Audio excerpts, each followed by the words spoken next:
Shalom Aleichem, Besem Hamasya. Puji nama Tuhan. Hari ini adalah minggu ke-26 setelah Pentakosta, masih pada masa puasa pranatal. Semoga kita di hari-hari selanjutnya dapat mempertahankan diri untuk bisa menahan segala hawa nafsu kedagingan dalam hidup kita, menyambut menyongsong kedatangan Kristus ya di hari Natal. Tuhan kasihanilah kami.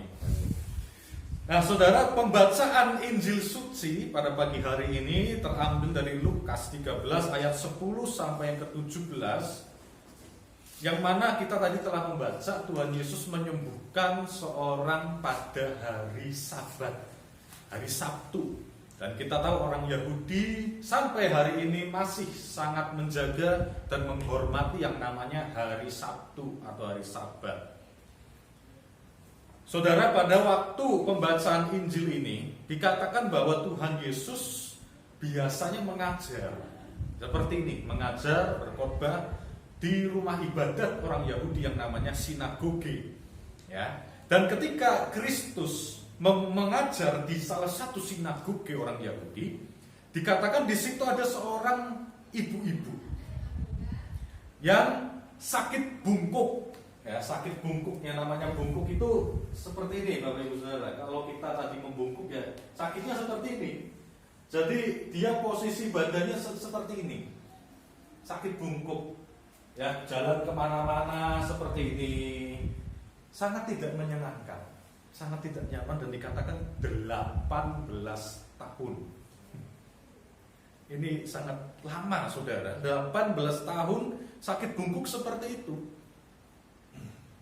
Dan dikatakan bahwa ayat yang ke-16, ayat yang ke-11, ia itu dirasuk roh sehingga ia sakit sampai bungkuk.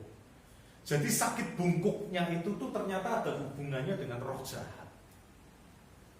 Nah, kalau kita sakit, kita kan tidak tahu itu diizinkan apa, jangan-jangan memang roh jahat yang memberikan suatu kemalangan kepada kita, sama seperti iblis menimpakan sakit, penyakit, dan kemalangan kepada Ayub dan kepada perempuan ini.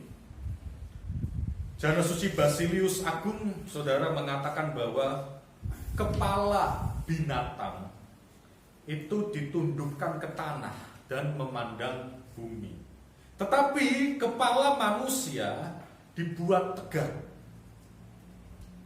ke arah langit. Matanya mengadah ke atas, dan dengan penglihatannya manusia menembus melampaui hal-hal yang duniawi.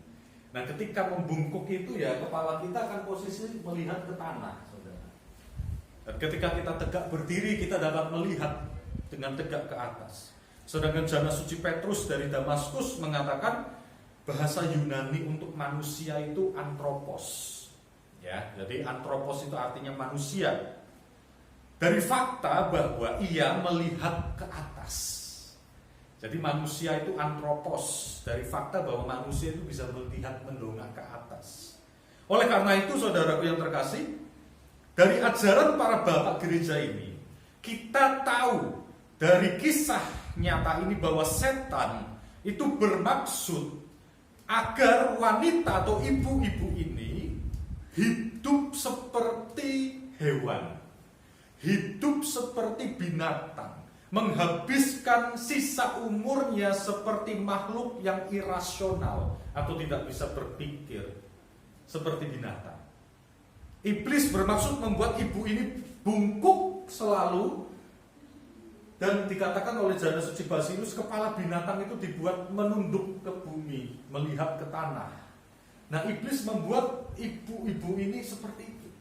Setan ingin membuat ibu-ibu ini seperti binatang, selalu membungkuk dan melihat ke bumi, ke tanah.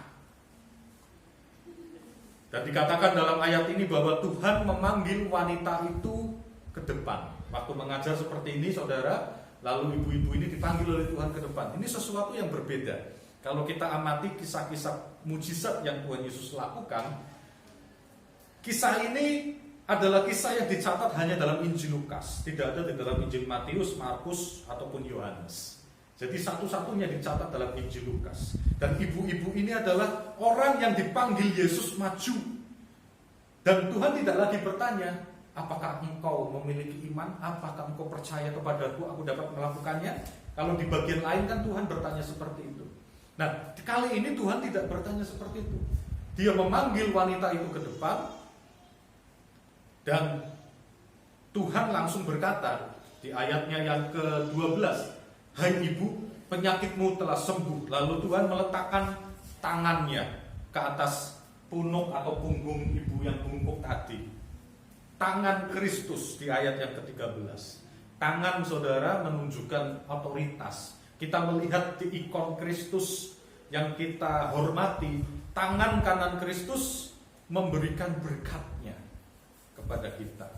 Tangan Kristus adalah lambang otoritasnya atas apa?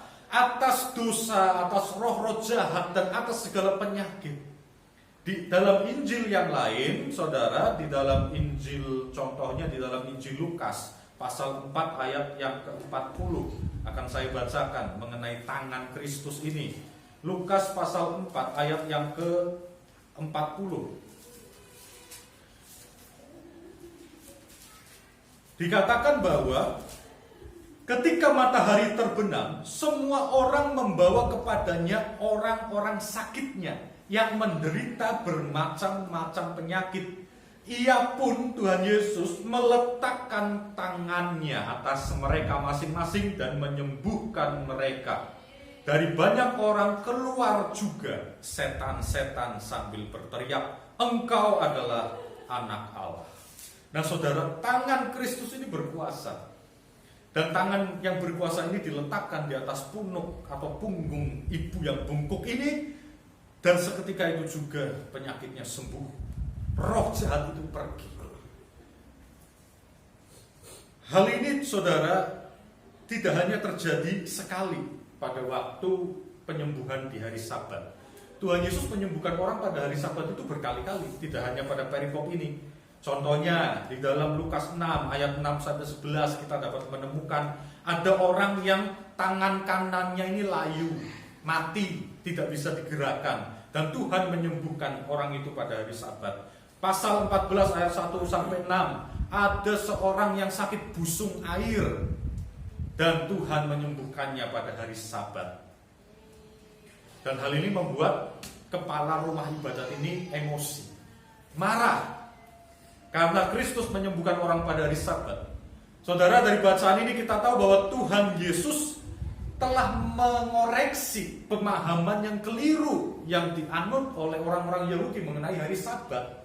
Dan juga memberikan makna baru untuk hari Sabat.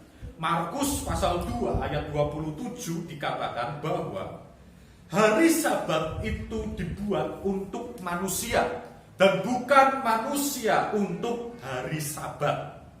Lalu ditambah Markus 2 ayat 28, Tuhan berkata, sebab itu anak manusia juga adalah Tuhan atas hari Sabat. Saudara, Sabat itu adalah hari perhentian.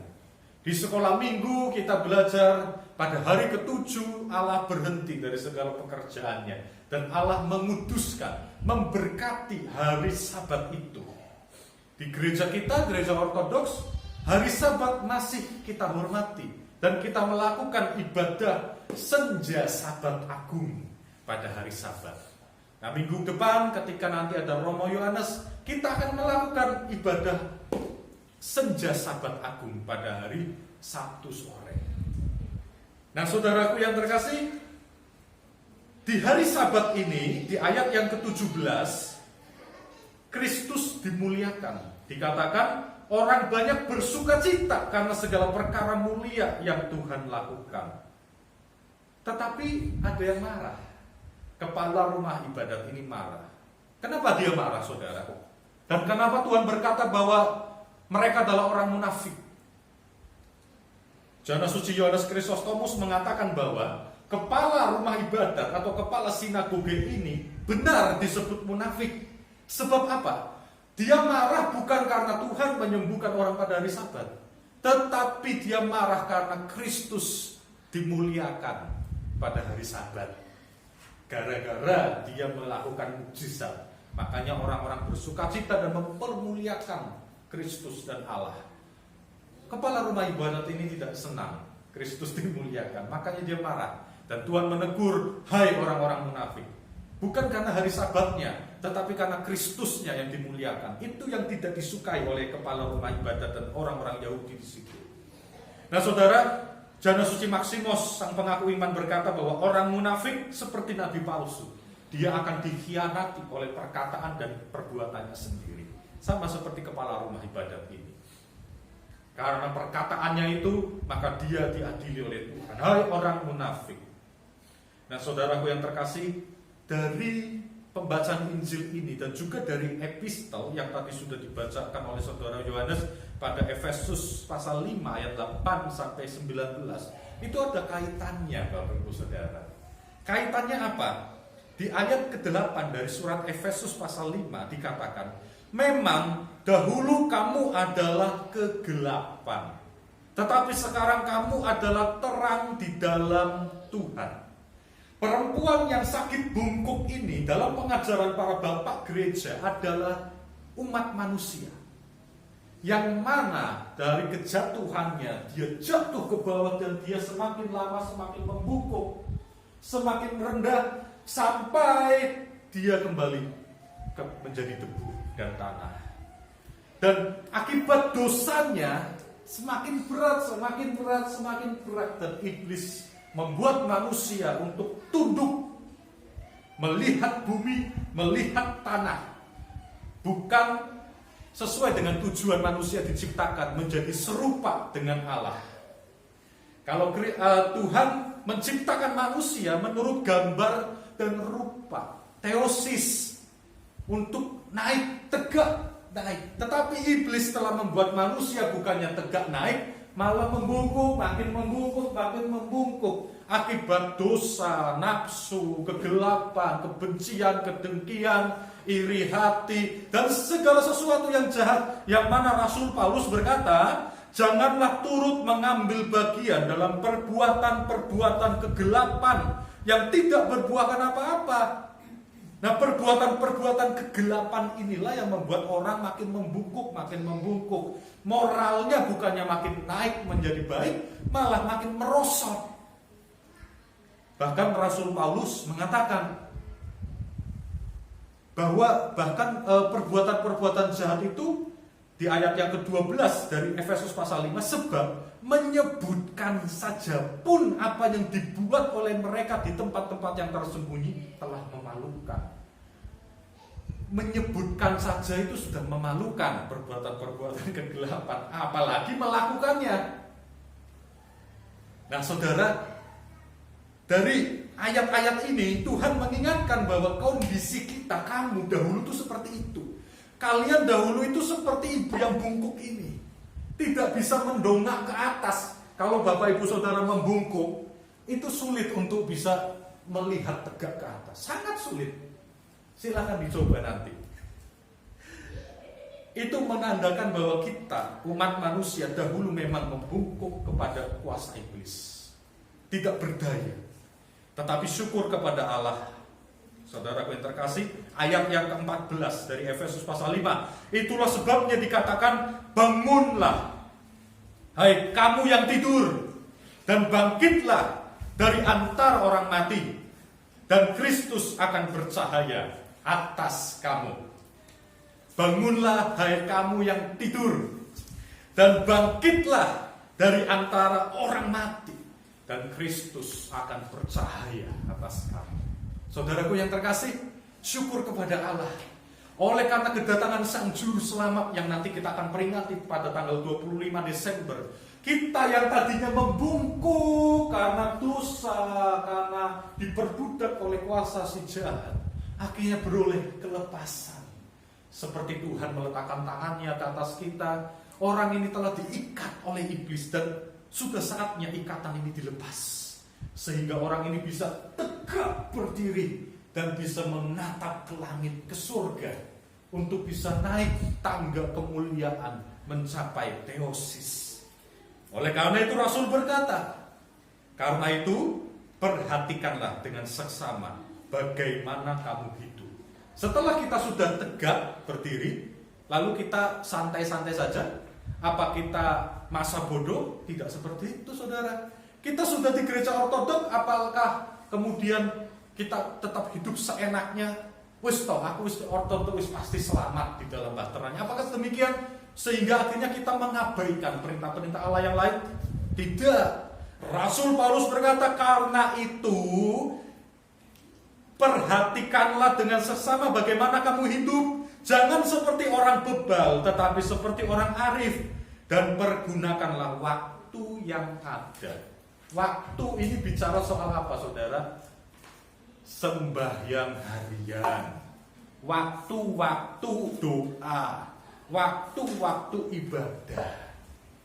Pergunakan waktu yang ada, atau nanti kita akan menyesal. Entah kita mati, atau entah Tuhan datang kedua kali. Waktu yang telah kuhidupi dan kulewati ini tidak kupergunakan dengan arif dan bijaksana. Daripada penyesalan itu datang di akhir, karena itu selalu datang di akhir, saudara. Kalau penyesalan datang di awal, namanya pendaftaran, bukan penyesalan. Oleh karena itu, mari gunakan waktu yang ada. Tuhan berkata, karena hari-hari ini adalah jahat.